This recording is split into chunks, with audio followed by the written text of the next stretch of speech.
I'm not going to have to Photoshop their shirt that's got unloose or their lipstick on their teeth or their hair in their mouth because I already see it with my eyes. Workflows is a podcast about saving you time and money in your photography business.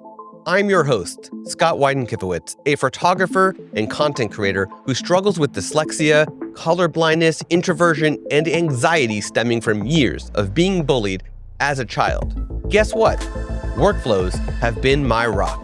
I have workflows for every aspect of my life. That's why I am so happy to bring you Workflows, a podcast presented by Imagen. As a company dedicated to saving you time and money in your photography business, it makes sense to enhance and expand the conversation to all things workflows.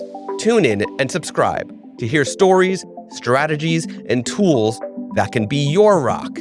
Hear from people just like you. Get to work with Workflows. Carissa Woo stands out with her unique approach to wedding photography, combining a heartfelt connection with clients and an exceptional eye for detail. Her skill in using natural light brings out the best in every subject, while her focus on genuine moments captures the essence of each story. For us as photographers, she's not just a colleague, but a source of inspiration and education, demonstrating the art of transforming wedding photos into narratives of light, emotion, and beauty. Carissa is also the host of the podcast Get a Heck Yes, which we recommend that you also give a listen to. Without further ado, here's my conversation with Carissa Woo. What's up, Carissa? What's up, Scott? I got a question for you before we dive into all of your workflows. What is your most embarrassing photography moment? So I'm more of an aggressive photographer. I think I just wasn't trained, and I was always like, take it 5,000 shots, and I just have to get the shot, and it's all about my blog. And so pretty much I was snapping in front of the priest. So I went behind the priest, started taking some pictures, and in front of the whole 200 people, he said, "Do you mind?" So me being kind of stubborn, I was so humiliated, but then I would keep snapping, I was just whatever. And then so the whole night, the whole reception, everyone's like, "Do you mind? Do you mind?" Oh, you become the do mine girl. Do you mind girl? That's, oh man. That's one of those moments where I mean, maybe you didn't feel that way, but I would have shriveled up and been like, oh. Yeah. I would have felt so tiny in that moment. Oh, I felt really, really dumb. Oh, I used to embarrass myself all the time, but there's so many, I was always embarrassed, and now I'm just I'm so tough skin. And if someone calls me out on something, I'll call them out on something too. Someone's like, "His name is not brother, it's Jordan." And I was like, "He's brother to me today." I didn't have that wit before, Yeah, I'm not remembering his name today. His name is brother. Not in my book. Yep. Yeah, I have a at the time we're recording this, at the end of the month, I'm doing a family session, and I asked the client, I was like, "I'm not going to remember all your entire family's names, because it's not just the immediate family. It's the grandparents and stuff like that. I'm like, I'm not going to remember everybody's name. And I didn't say that to him, but I was like, can you tell me what music or movies your kids are into, so I can load it up on my phone that's mounted on top of my camera, and they can, and he went into a whole thing on their names and stuff. And I'm like, this is great, but also I'm not going to remember it. Yeah. So it's all right. It's all right. Totally. Yeah. Hey, you, dad, mom, little brother. Yeah. Yep, exactly. It's totally going to be grandma and grandpa. Or actually, they did have nicknames, so I'm going to have to remember that, because it's actually a surprise. I think it's a surprise photo session for the grandparents. So I'll have to remember their names. But that's awesome. Yeah, it is. Yeah. So let's dive into workflows. Now, I want you to think, when you have the camera in your hand, right? What is one thing you do for the photographic process behind the camera that saves you time? Oh my God. So I've been kind of a slow adopter on many things, many platforms, like slow adopter for podcasts, slow adopter for TikTok, and for Reels. When Reels came out, I was like, I'm not going to be a slow adopter. Like, I'm going to be like on the forefront of this and learn everything I know. So I guess is for with my phone. So I know exactly, like I see a really interesting moment that happens on the day. So I get really good B-roll. And if someone takes it from me, like a second shooter, it doesn't come out right. Like I have to do it myself, and it has to be like 7 seconds. And I'm like in their face, out, in good light. I almost direct even better with my phone. I'm like, give it to me, baby. Because I know this is going like on a reel, like on Monday. So you have camera in one hand and phone in the other hand? Yeah, so that saves me like a ton of time because, you know, people could completely overthink it and not post a reel for another month. But if you know exactly what you're posting and that like special moment of anything that like kind of stands out from the day, then that's what's going on the reel. Saves me a lot of time. Have you ever thought about mounting your phone on your camera to get that B-roll? No, because I don't need that much. It's just, and I even tell the couple, I was like, I'm not just using my phone. Like this is all high res. I was like, don't worry. Yeah. Like, and you're going on the reel on Monday, you know. And people like get mad if I don't post them on the reels. Like someone DM me like, oh, we got no love on your Insta. Like that's messed up. And I was like, oh my God, I totally forgot. Like, sorry. That's funny that people get like so upset over something like to me that's like not like, I don't know. I wouldn't imagine one of my clients getting so upset over it, but I guess I don't know. It's interesting. Like not seeing yourself in the not seeing yourself in the yearbook. Like, oh, like, yeah, you know? yeah. I guess. I don't know. I don't know. But I guess putting myself in the client's shoes. I guess if the photographer I was hiring was doing it for almost every client, then yeah, at that point, you know. But yeah, all right. Yeah. A little 5 seconds of fame. Yeah. That's good. That's good to B-roll. I feel like, or BTS, whatever you want to call it. I feel like that's always a good thing, especially these days, for everybody to get, whether even if it's one thing per client. Like I tried to now, I've been doing it lately where I've been mounting my phone on top of my camera. I want to do something better, but right now that's what I'm doing to you know, ensure that I've got a good view and it's not in the way for me, right? I don't have to hold it separate. For me, I like it more, but everybody has, like, I'm seeing a lot of people do the baseball hat with a GoPro clip to it. Yeah. So I don't know, lots of ways to do it. Yeah.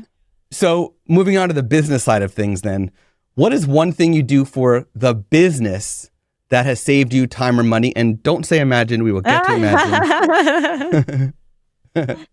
Let's see. You know, everyone's hopping on the AI, everything, you know, AI. I don't get paid for this, but I just signed up for Now Site, NOWSITE.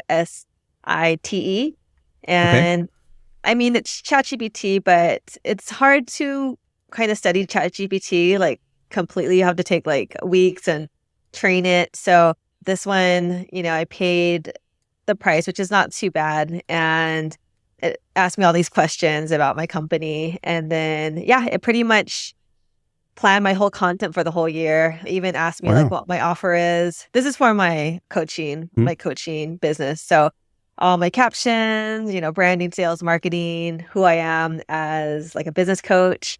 And I'm just not one for words. My sister's a writer. I'm the more visual person. So business side, like it came up with all my content, and that took a lot of my mental space. Even I'd be driving like to Vegas with my family and like thinking of like my next caption. And it's like, why do I want to live my life like that? You know what I mean? Yeah. That's interesting. So that's a like a monthly or annual fee type of service? Exactly. Okay. All right. That's interesting. I'll have to check that out for sure as soon as we're done recording. It's like it does a bunch of other stuff like lead magnets and email sequence and responses and email responses. And even you could post a video and say, oh, caption this, you know. It could say like how much humor you want in it. Do you want to be inspired? Do you want to have it educate? So a lot of features. And I was kind of mind blown. Yeah, that's how I feel about. So I use a tool for podcasting called Cast Magic, and I feel the same way that you do about this that I do with Cast Magic. That like it is ChatGPT, but they put it in this shell that just makes a workflow with creating content around your podcast easier, right? Yeah. And it's not taking you out of the equation, but it's just making it easier, and it's not you having to copy and paste things into ChatGPT, then copy and paste things back out of ChatGPT, and then edit. It's just, I feel like companies that do these shells on top of ChatGPT for a specialized thing are really useful. Really useful. I've been so like thankful recently. Like I think the heavens for imagen-ai and, Now Site, it all happened to me the same time. So I went to vacation just for like a couple of days this last weekend, and normally I would have some sort of like small anxiety because it's like I have to edit these small shoots or people want their sneak peeks, and it's like even though it takes maybe 2.5 hours of my time, it's still like I have to do it. And I have to get that time no matter what to do it. Even when we like get there, I'm like thinking like the first thing I do, I don't even look at the view. I like open my computer, and then imagine happened and like these captions. My Instagram was all automated. I like was so thankful. I was in the pool with my kids, and I was like, I don't have to think about work or Instagram or what to say. So I was like so thankful. Yeah, definitely. It's nice when tools are able to actually save you time and allow you to do things like swim in a pool and not think about work. Okay, so let's talk about editing now, because you brought this up, but let's again Imogen down the road. But what is one thing that you do for editing that has saved you time? Well, you got to shoot in good light. Mm-hmm.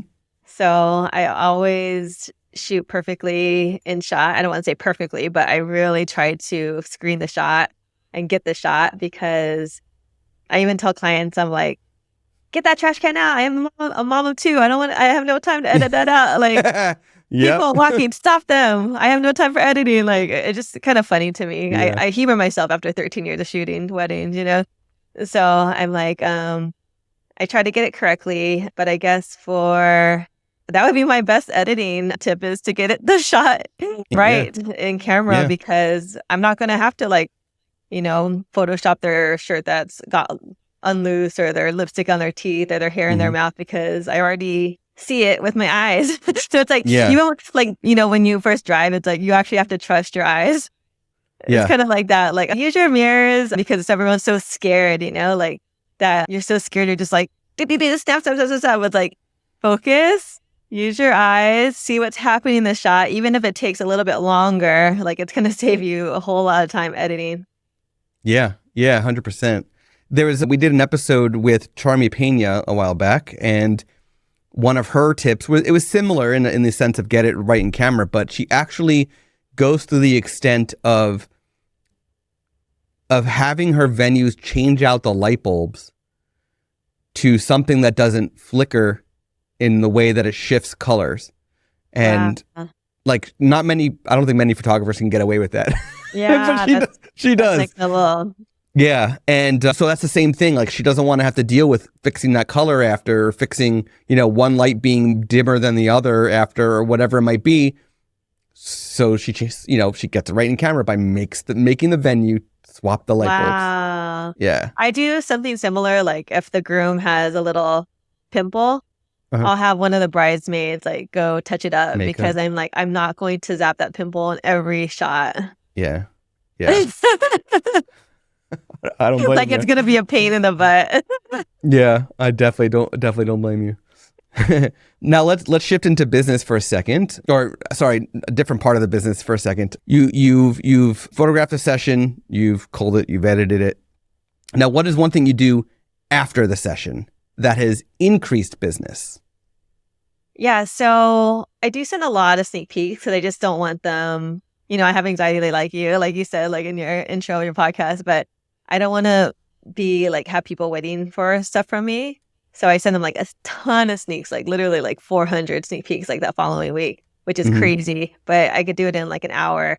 but I send them like 5 pictures to their phone, like text message them and to their DMs. And I say, hey, post these pictures and, tag me and the vendors. And then instead of them like looking through all them, like, which one should I post or should I post or it's too overwhelming or should I post the photos that my friend sent me or, it's just posting overload. So this, after the wedding, like everything is hot. Like their bridesmaids are like in the market for a wedding photographer, the groomsmen, people at the wedding, it's like their energy is up and they're ready to spend money.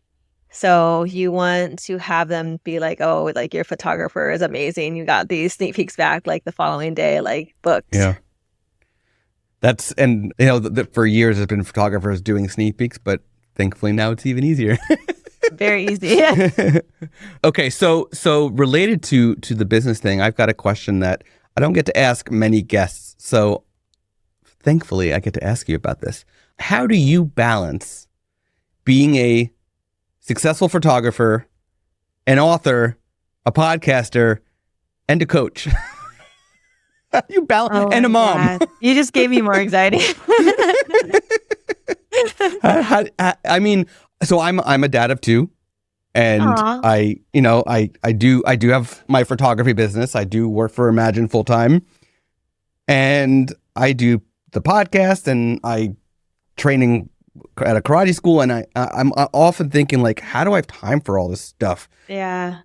So I'm wondering how you do it, because not only are you doing it, but everything that you do takes a lot of time.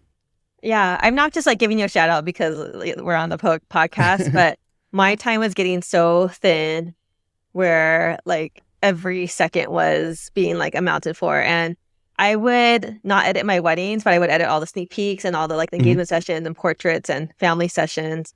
And I would just say like, oh, it's fine because I'm, chilling, watching a movie or listening to a movie while I'm editing.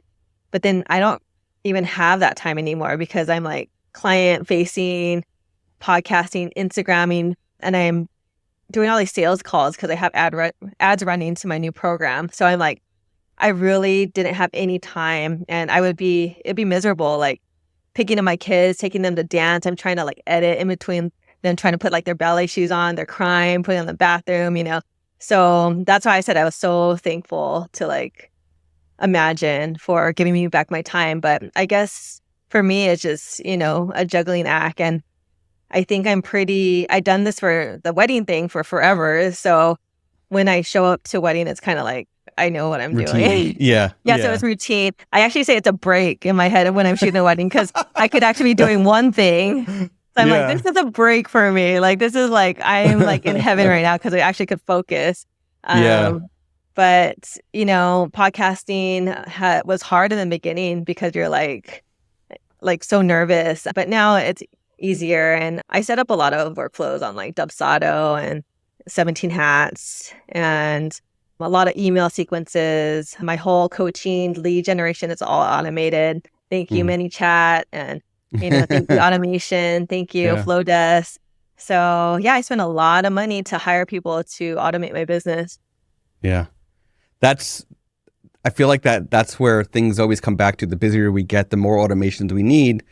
And that's not to take away the personal touches, but just to make it more efficient for us to do everything we need to do and want to do well without taking up, absorbing all that time that we, have to put into it, So many things to link to in the show notes today in this episode. This is great. I know. I just said like a million things. Yeah, you did. Yeah, you guys want to be my sponsor? It's like get me paid so I don't have to do photography anymore.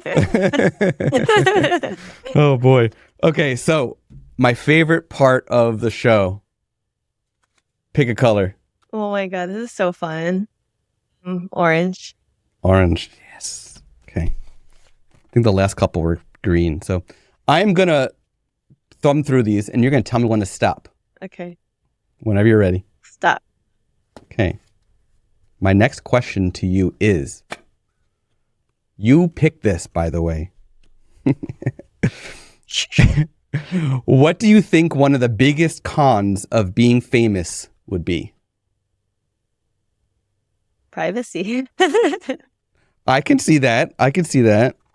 I feel like that's become a thing even for those of us who are not famous, just being on Instagram, having a podcast, being on YouTube. It's just a lot of the privacy, you already give up a bunch of it, in some fashion. Yeah, and it's like, random people are DMing you, and you're like trying to answer their questions, but they're never going to give you a dime, Yeah. Yeah. I really try hard to separate my Facebook personal account from business side of things and try to only approve people that I've actually met and like have some sort of connection with. Wow. As a way to like keep the personal out of social as much as I can. I can't not post on Facebook otherwise because my family wants to see what I'm posting, but but that's intentional. I love that. Yeah. It's hard though, because sometimes I'm like, I really like that person, but we've never met. Do I add the person or do I not? So I have to make decisions sometimes. But wow. But yeah, that's the first level of defense against privacy, I guess. In that sense. Yeah. So. I've been pretty good at I don't post anything unless it's like kind of on brand for me, even with my kids. Mm-hmm. Like I'm not gonna post in the mall. Like only if it's like a really colorful like pop of color or something, or like I'm not gonna post where I'm at. Like, hey, I'm at this festival or whatever, or I hang out with these friends. I used to do that. I'm like, it's so annoying. Yeah. To like think, I have to post like where I'm at. So my mind is more like latergram. Like if it's super cute and I have like a little story behind it and some sort of like tidbit, then I'll post. But yeah I'm not gonna post like where I'm at all the time.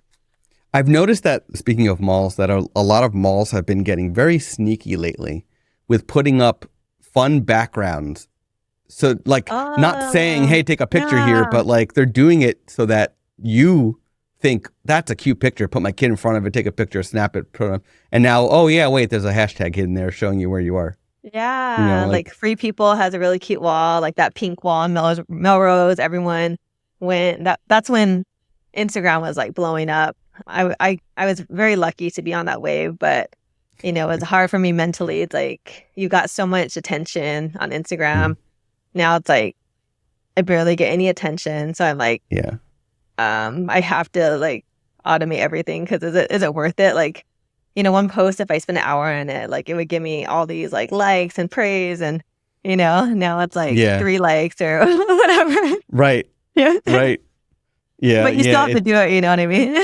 Yeah. You do. It's the funny catch-22 now, because especially now that Meta controls. I mean, they have for many years at this point, but like, I feel like the algorithm for Instagram was never great, but then it just went further downhill once Meta took control of it, and you got way less bang for the buck when it comes to how much effort you put into IG. So now you have to find ways to, like ManyChat, to get around certain things in order to make it more worthwhile. Totally. So ManyChat was a game changer when that came out. Oh boy, whoever created that was a very smart person.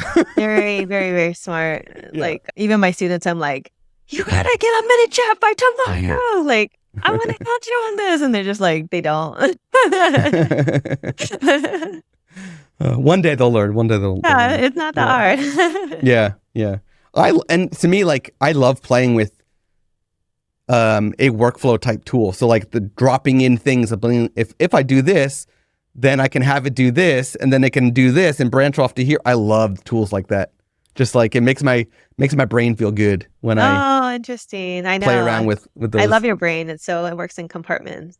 Yep. I'm more of like a scatterbrain. Like I'm probably the opposite of you. Like anti-workflows. Like work harder rather than smarter. Like give the client everything, and it's not the way to go. The interesting thing is though, like there's people that will do this, what I like to do, but they do it with Post-it notes. Right? They'll map it all out. I can't, that would drive me bonkers. Like to me, I need to visualize it with a bubble and an arrow and like being able to like move it around how I want. Whereas a Post-it note, I'm just like, I got to write this and then I got to stick it and then I got to move it. And like, so I feel like I'm sort of in between of like the left and right of, of where you are, So I love that. I love that. So the next question I have for you is a pretty intense one. So I want you to look at your business, the photography part of your business, from a 30,000 foot view down. And can you please share an outline breakdown of your workflow from lead to delivery?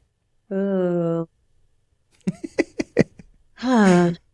So if you guys don't know me, I'm a business coach. So I'm all about like mastering the sales call. But so I get the inquiry and then I actually text them, and really short text, but I try to hop on a 10-minute introductory call. And that's when they really get to know me and my personality. And I ask really cool questions, and I say like, hey, like, does your fiance want to be involved with the decision-making process? Can we get on a Zoom call? I can show you an album. And then I usually book on the Zoom call, 30-minute Zoom call. I don't want to do the whole like hour and a half. Like, I'm not going to be your best friend. I just want you to get good photos and have us connect. And then I do the engagement session. We're all bonded. And then I have a call before the week, ask him really fun questions. It's about 30 minutes, family dynamic, VIPs, timeline, shot list, yada, yada. Get them hyped up, make them like trust me even more. Day of, I shoot, and then I send them, like I said, sneak peeks right away, like that following Monday. Get them out of my hair for about a month and a half. And I send the rest to my editor in the Philippines. I had her like forever. She's dirt cheap, but sometimes she takes longer. That's why I send all the sneak peeks. Like, I'm at her discretion of like her family and like her homework and her exams. So, but I'm pretty much like feeding her whole entire family. And she sent it back. I upload or download the smart previews, send them the gallery, send them a little gift, a little USB. Sometimes they have an album included. And yeah, even though if they don't like the photos, they're like, thank you for the gift. Just kidding. They always love the photos. But I like to end on like a note, like, hey, keep in touch. And then I used to be like all about the blog. Like, I say my blog was like my first child, but I would like send them the blog post and, be so proud and tag all the vendors, send them out, post them on the Facebook pages of like the venue. I would get some clients that way. And yeah, that's pretty much it. And then, usually 98% of the time they're super happy. And usually they hire me for like maternity sessions and so forth. So you brought up right out of the gate, you brought up that you text your client pretty fast to get on a call. At the time of us recording this, I have a poll in the Imagine community.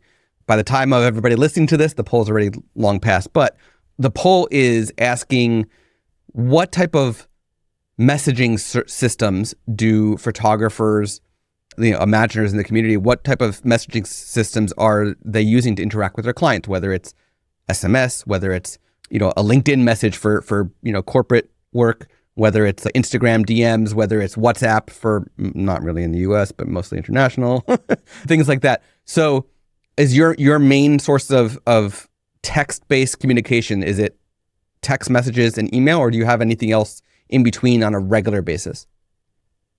I just text. Like, I don't have any special system. I've tried those like for my coaching business, but it gets kind of pricey.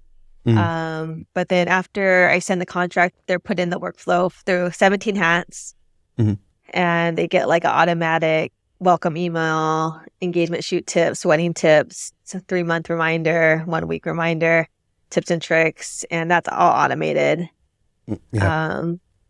And any other automations?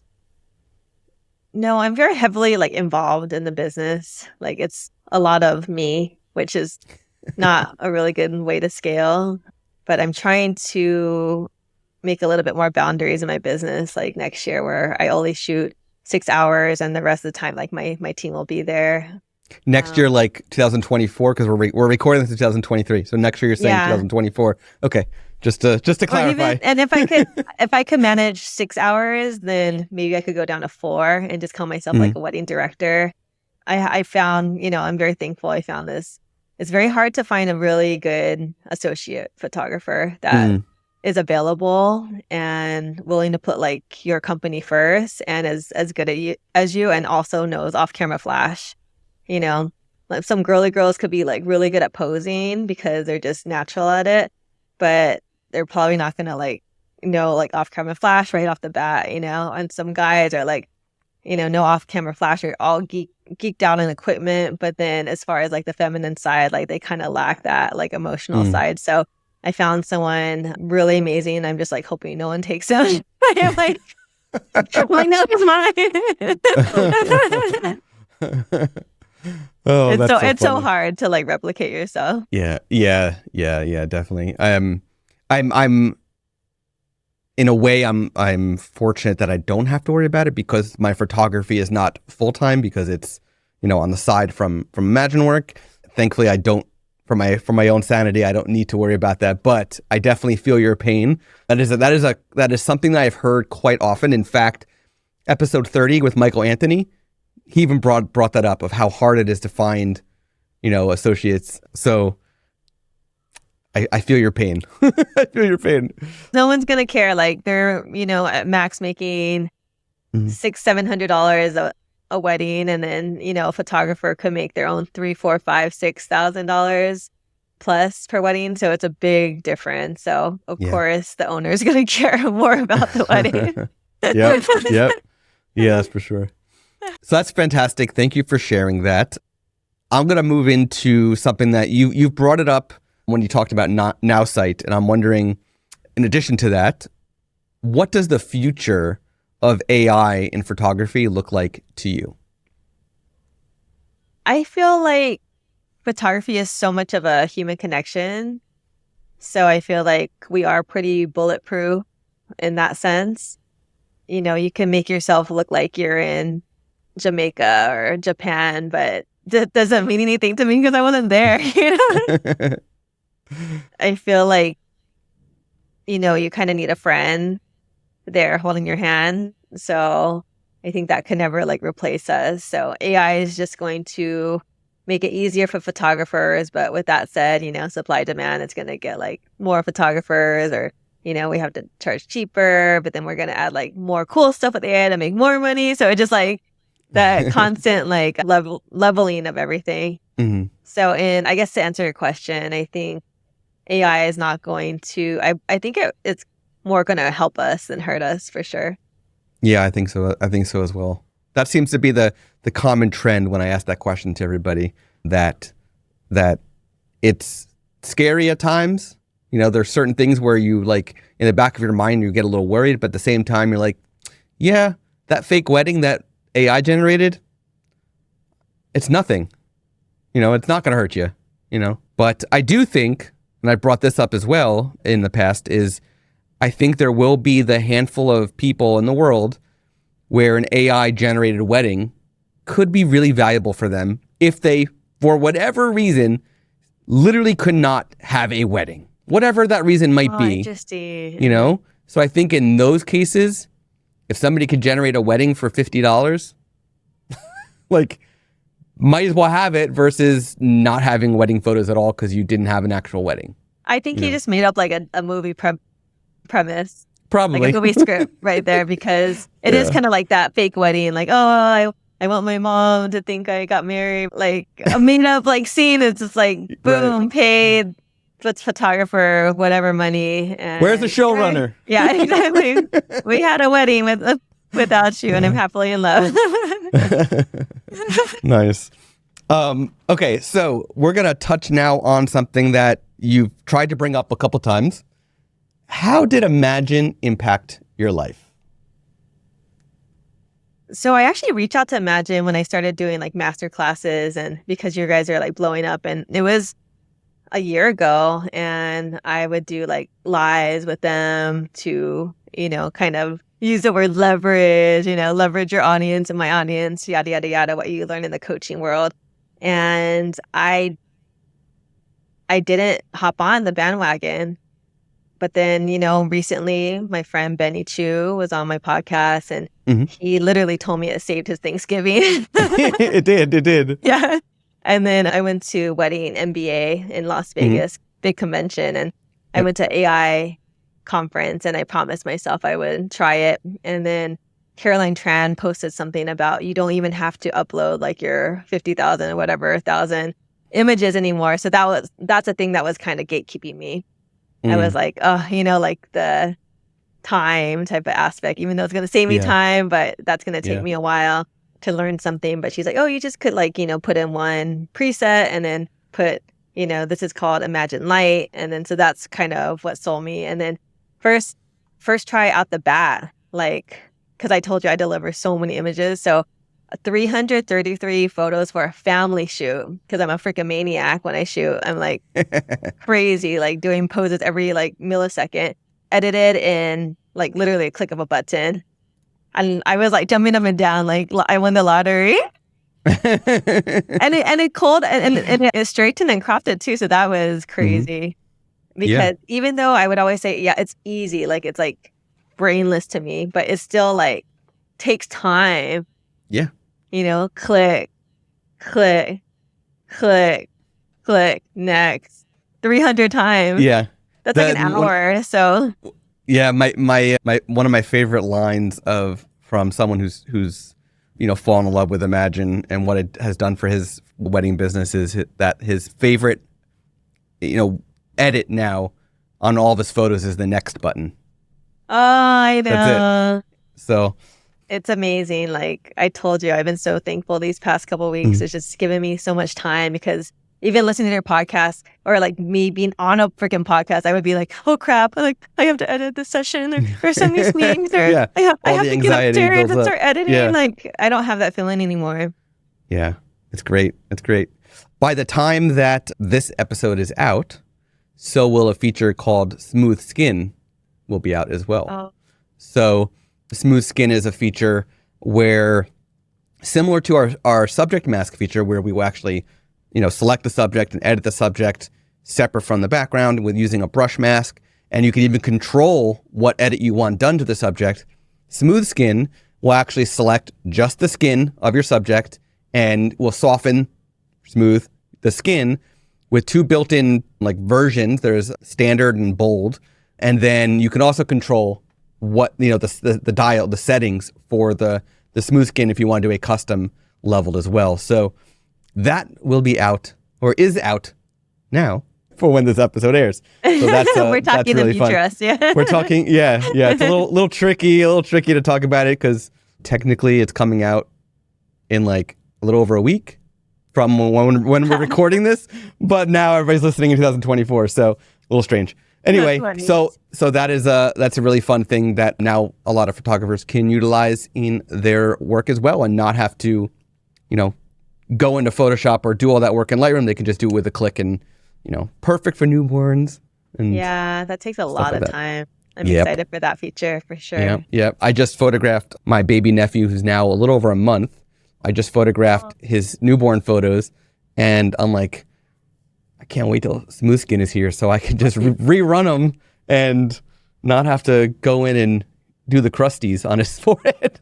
Yeah, the baby tones and the skin is really tricky. Yep, totally. Okay, so this has been fantastic, Carissa. Thank you so much for joining me. Where can listeners learn more about you, connect with you, and of course, see your incredible photography? Check me out. It's too bad this is going live too late, but Scott will be already on my podcast. It's called Getting Heck Yes. It's a podcast for all wedding professionals. And check it out. And you can find me on the gram at Carissa Woo. Awesome. I will definitely link to our episode on your podcast in the show notes for this one. So that way everybody who's listening can go check that out as well and check out your other episodes, especially Benny's. I loved listening to Benny's. And I have to give him so much credit because, as you guys talked about in the beginning of the episode, he does not like doing podcast type things. Yeah. And you can tell in the way he was talking of how nervous he was getting and shy in that sort of environment. But he pulled through and he shared a lot of really good stuff. So I'm proud of him for doing that. So it's so interesting, Benny, because he's not like that, like on real life. So right. So weird. Yeah. Yeah. So Benny, when I met Benny, I met him. I don't remember if I met him at Imaging first or I think it was WPPI when I met him at first in 2023. And he came to the booth. Christine Tremblay was already knew him. He came to the booth, and I knew he was working the booth, but I met him for the first time there, and I think he spent the whole day with us and was talking to everybody who came to the booth, and he was fantastic at it. I think hopefully he does it again at 2024 WPI, which we'll find out. But yeah, so yeah, I really like Benny. Well, Carissa, thank you again for joining me. Thanks for sharing all of your insights. Everybody's listening or watching, please be sure to check out Carissa's website, check out her coaching, check out her photography, check out her podcast. Thank you, Scott.